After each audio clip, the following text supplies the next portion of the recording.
Halo, salam semuanya, salam sehat selalu. Jumpa lagi dengan saya di channel saya Bola on the Road. Bincang santai, saya menyampaikan opini pribadi saya tentang sepak bola dalam negeri dan luar negeri. Sebelumnya terima kasih bagi yang sudah subscribe, yang sudah komen, yang sudah like. Saya mengucapkan banyak terima kasih. Bagi yang belum, mohon support dan dukungannya agar saya bisa terus berkembang dengan channel saya ini. Sebelumnya sekali lagi terima kasih banyak. Kali ini saya ingin menyuarakan perasaan pribadi dan hati saya dari lubuk yang paling dalam tentang hasil pertandingan Jepang melawan Indonesia yang berlangsung kemarin sore di Jepang ya. Dan kita sama-sama tahu hasilnya Jepang mengalahkan Indonesia dengan skor yang cukup telak 6-0. Di sini saya tidak akan menyoroti tentang eh, siapa yang salah atau eh, semua yang berkaitan dengan opini-opini lain tentang pertandingan ini. Saya hanya ingin bersuara tentang apa yang saya rasakan sebagai saya bukan pundit, saya hanya penikmat bola ya.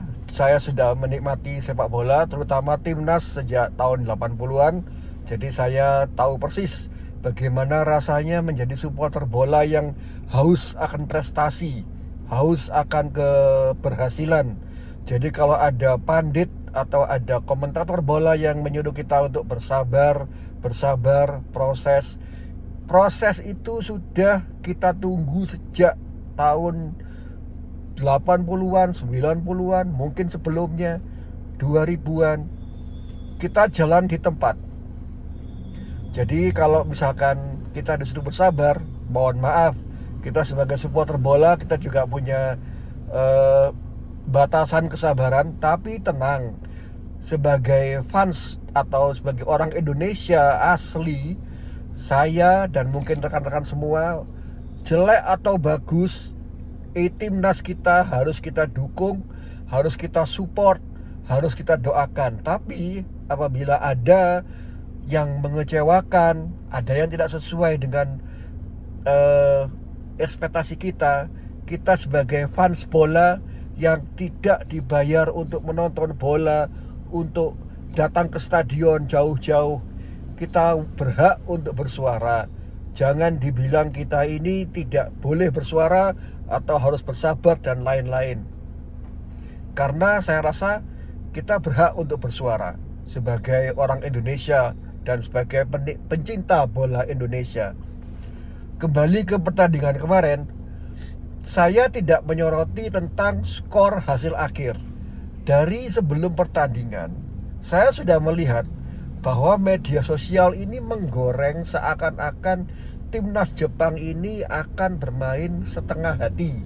Ditambah dari hasil sebelumnya mereka seri, kemudian kalah melawan Australia. Jadi mereka karena sudah dipastikan lolos, mereka tidak sepenuh hati menurunkan tim cadangan dan sebagainya. Yang kita lupakan adalah kita tidak perlu menggantungkan diri terhadap taktikal atau skema atau cara permainan lawan. Dan ini saya misalkan tentang medsos kita yang saya rasa menyuarakan ekspektasi yang sangat tinggi.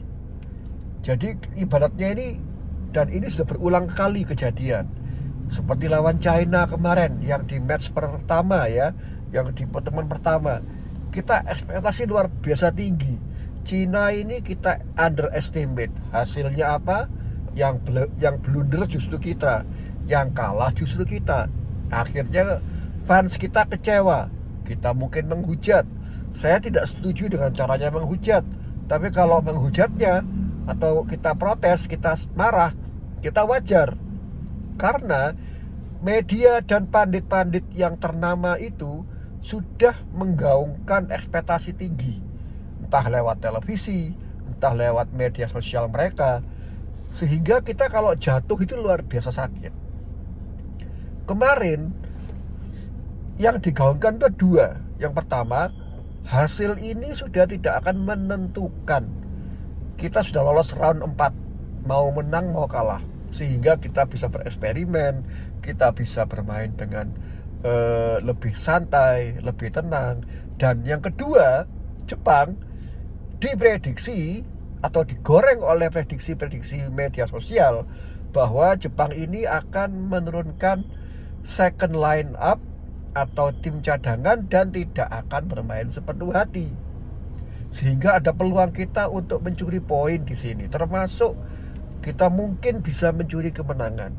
Bukannya saya pesimis, tapi saya sudah dari awal sebelum pertandingan, saya sudah berharap bahwa bukan masalah menang atau kalahnya, tapi adalah cara perjuangan atau strategi yang kita terapkan ke Jepang ini. Karena Jepang ini kalau saya bilang, kita harus tetap menyatukan visi bahwa kita ini harus meraih hasil maksimal. Saya ulangi, hasil maksimal. Hasil maksimal itu bukan berarti menang kalah seri. Hasil maksimal itu adalah hasil di mana permainan kita menjadi luar biasa bersemangat dengan perlawanan dan dengan semangat yang luar biasa. Saya kemarin tidak melihat itu ada. Koreksi saya kalau salah, saya mohon maaf, tapi kembali lagi ini pribadi opini saya. Ya, kembali lagi ke match kemarin. Dari awal pertandingan saya sudah melihat mulai menit ke-1, ke-3, ke-4 Jepang ini menekan terus. Dan yang saya kaget adalah memang Indonesia ini biasa sekali dengan low block. Atau kalau kita melawan tim yang lebih kuat, kita lebih condong untuk bermain bertahan, counter attack. Masalahnya kemarin adalah counter attack kita tidak jalan. Dan pertahanan kita kocar-kacir. Loh kok bisa kocar-kacir? Saya bisa bilang, sekarang kita tidak perlu lagi menyalahkan siapapun. Kita bilang, oh Jepang lebih hebat segala macam. Kita lihat Thailand, kita lihat Vietnam, kita lihat tim-tim ASEAN ketika menghadapi Korea maupun Jepang. Mereka tidak inferior. Saya ulangi, mereka tidak inferior. Meskipun secara kelas mereka jauh di bawah Jepang atau Korea. Beda dengan timnas kita. Saya lihat kemarin itu Jepang menguasai permainan. Dan kita sama sekali tidak berani keluar. Menurut analisa saya, kita tuh bisa keluar. Buktinya beberapa kali kita kena jebakan offside. Itu pertanda bahwa sebetulnya tinggal sedikit aja penyesuaian posisi dari Ole, dari pemain depan kita, Marcelino sebagai pengganti, atau mungkin kemarin itu ada Beckham Putra sebagai pemain inti dari awal main. Tinggal penyesuaian. Artinya sebenarnya Jepang ini bukan berarti tidak bisa dihadapi. Saya ulangi lagi, yang saya soroti di sini adalah cara kalah kita. Kembali ke perasaan saya sebagai supporter ini sakit. Bukan sakit karena dibantai. Saya siap kok kalau kemarin tuh kita mungkin kalah 10-0, 8-0 mungkin, atau kalau kita bisa skor 1 gol, tetap hasilnya mungkin 5-1, 6-1 atau mungkin berapa. Tapi caranya, kalau kita lihat kemarin, Jepang ini meliuk-liuk di pertahanan kita. Dan kita ini dengan sistem zona marking yang sangat ke belakang. Ya, kalau saya lihat, para pemain ini diinstruksikan untuk bermain secara zona marking dengan merapatkan di area penalti, memampatkan di area penalti. Kemudian kita building serangan dari bawah untuk menyerang Jepang. Padahal kita sama-sama tahu kalau masalah tiki taka, masalah umpan, kekompakan, Jepang ini mungkin 2 level, 3 level di atas kita. Saya lebih menikmati, saya lebih menghargai permainan kita ketika kalah melawan Jepang di GBK, atau kita ketika dibantai Australia di Australia. Kenapa? Karena waktu itu kita di awal pertandingan kita menunjukkan bahwa kita tidak gentar, kita menyerang. Ini Jepang yang sama dengan yang di GBK. Malah mungkin ini Jepang yang saya bilang lapis keduanya. Dan saya yakin mereka tidak akan mengendorkan semangat mereka untuk menang. Karena apa? Mereka butuh poin di FIFA untuk nanti di drawing untuk masalah pot 1, 2, 3 di Piala Dunia. Mereka mengincar ini dengan banyaknya gol, terutama mereka setelah tidak berhasil menang dalam 2 match terakhir. Motivasi mereka berlipat. Sedangkan kita, karena kita sudah, kalau saya bilang kita kemarin bukan tanpa motivasi, tapi kita kemarin benar-benar membiarkan Jepang membantai kita. Ibaratnya kita ini seorang anak SD, Jepang ini anak kuliah atau anak SMA. Kita bertarung, dan kita ini bertarung dengan apa? Membiarkan anak SMA atau kuliah tadi itu memukuli kita, menendang kita dari arah manapun. Kita tidak menghindar, kita tidak membalas, kita hanya mempertahankan badan kita yang kecil dengan sebatas kemampuan kita tanpa ada perlawanan. Itu yang saya lihat kita kemarin. Coba lihat gol-gol dari Jepang, semuanya dari dalam kotak penalti, di mana dalam kotak penalti itu 5-6 pemain kita menumpuk di depan gawang. Menumpuknya itu tidak menyebar, karena kita melihat ke bola, bukan ke pemain. Jepang ketika penguasaan bola, mereka cepat sekali menguasaan bola itu, umpan kanan kiri, dengan keunggulan mereka untuk pergerakan tanpa bola. 1, 2, 3 pemain kanan kiri meliuk-liuk. Mereka umpan lob, mereka umpan cutback. Kita hanya berdiri bertahan di depan gawang. Itu sama saja seperti kita memberi makan Jepang untuk menciptakan gol. Yang saya soroti kembali adalah cara kalah kita. Kita kemarin tidak kalah secara kesatria. Kita kalah karena kita merasa kita sudah lolos ronde 4. Yang mungkin coach kepelatihan Indonesia dan pemain, saya tidak menyalahkan pemain sudah berusaha. Ya, ada yang cedera, bertahan itu tidak mudah. Lebih capek daripada menyerang karena butuh konsentrasi tinggi. Cuma yang kita hadapi ini Jepang, top nomor 1 di Asia. Dengan cara kita bermain kemarin, sama saja kita bunuh diri. Bunuh dirinya konyol pula. Kenapa kita tidak menyerang? Toh juga kita sudah lolos. Paling tidak tunjukkan ke penonton yang sudah jauh-jauh ke Jepang, atau tunjukkan ke saya ini yang nonton dari TV atau dari nobar, atau mungkin yang kita sama-sama mendukung dari dulu Indonesia ini. Banggakan kita. Selesai pertandingan, penonton juga tetap support kok, menyanyikan lagu Tanah Air. Kita juga sama-sama tetap mensupport, mendoakan. Bahkan posting saya ini tujuannya bukan untuk menghina Indonesia, tapi ini untuk saya beropini pribadi, lebih karena saya merasa kita ini butuh peningkatan mental.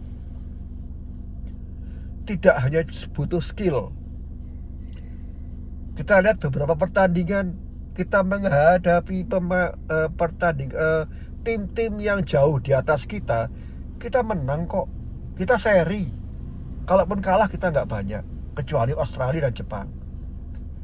Tapi lawan Jepang di match pertama sebelumnya dan lawan Australia di 2 match, saya bangga. Kenapa? Kita bermainnya sangat atraktif. Oke, kita defense low block, tapi kita counter attack-nya mematikan. Kita berani mendekati lawan. Kita berani untuk man to man marking. Kemarin tidak terlihat sama sekali. Kita membiarkan Jepang bermain ke depan, umpan kanan kiri. Kalau kita sudah tahu kita akan kalah skill, kenapa kita tidak bermain secara simple? Umpan long ball, jauhkan dari kotak penalti, kita maju. Perkara nanti kita salah atau kita kalah mundurnya, itu kita nggak ada masalah. Kita udah siap kalah kok. Tapi kita maju, at least kita maju. Saya lihat ada 1, 2, 3 kali kita percobaan menyerang, kita bisa. Cuma mungkin kurang lepas. Dan saya mungkin kalaupun harus ada yang salahkan, terpaksa salahkan, meskipun saya nilai tidak ada yang salahkan, itu ya tim kepelatihan. Kenapa tidak ada instruksi untuk bermain lepas? Sudah, gak usah bertahan. Mau bertahan mau tidak, pasti kalah. Tinggal cara kalah kita ini secara hebat, secara luar biasa.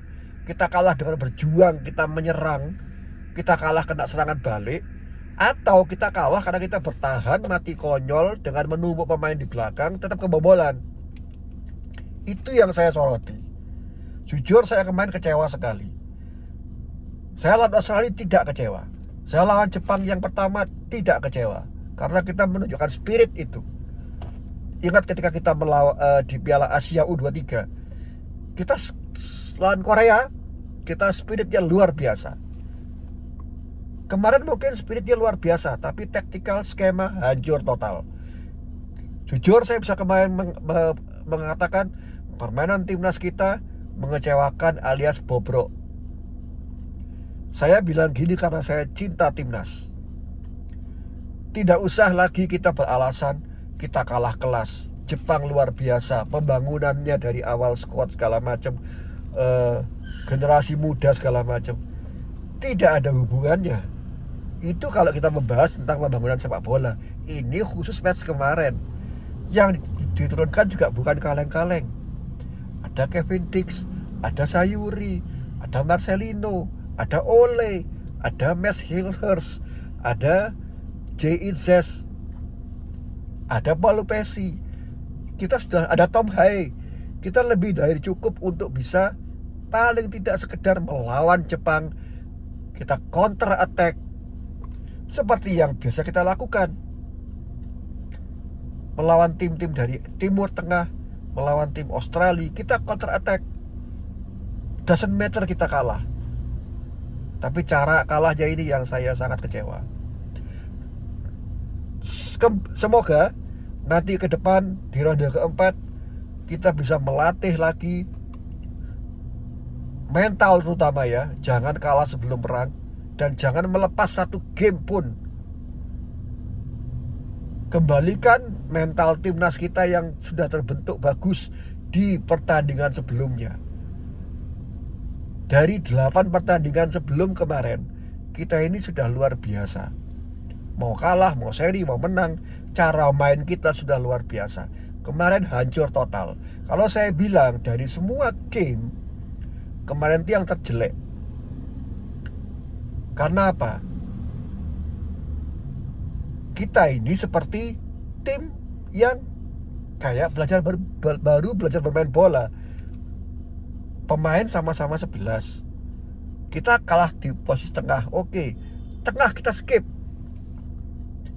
Kita bisa dari belakang ke depan. Kalau perlu, pasang 2 striker. Toh tetap akan kalah. Tapi dengan perjuangan. Kembali lagi ya, saya ingatkan dan saya mohon maaf. Ini kembali ke opini pribadi saya. Silahkan Anda komen, silahkan Anda mengcounter dengan sopan di kolom komentar. Atau mungkin tidak suka dengan cara ngomong saya, tapi saya sebagai orang Indonesia, saya terluka bukan dengan kalahnya, bukan dengan skornya, tapi dengan cara kita kalah kemarin. Dan semoga ini tidak kejadian lagi di masa depan melawan siapapun tim yang lebih superior dibanding kita. Kita ini negara kuat, supporter kita ini termasuk yang terhebat di dunia. Dengan segala dukungannya, kalah menang kita tetap bernyanyi untuk Garuda. Oke, semoga kita di ronde keempat bisa berbicara banyak. Saya tidak peduli kita lolos atau tidak. Yang penting adalah cara kita bermain di ronde keempat nanti.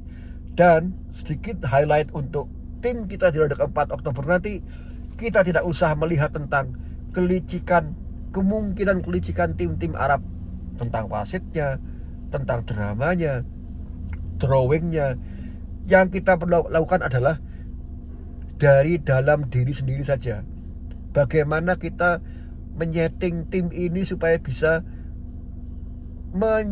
meningkatkan mental, membuat strategi yang bisa berubah sesuai dengan alur permainan, dan kita berani untuk berjuang, berani untuk menyerang, bertahan dengan baik, counter attack yang bagus, pemain sepenuh hati. Karena pemain sepenuh hati itu sudah kewajiban. Jangan salahkan para supporter yang protes, karena kita pun juga sepenuh hati mensupport. Effort kita sama-sama.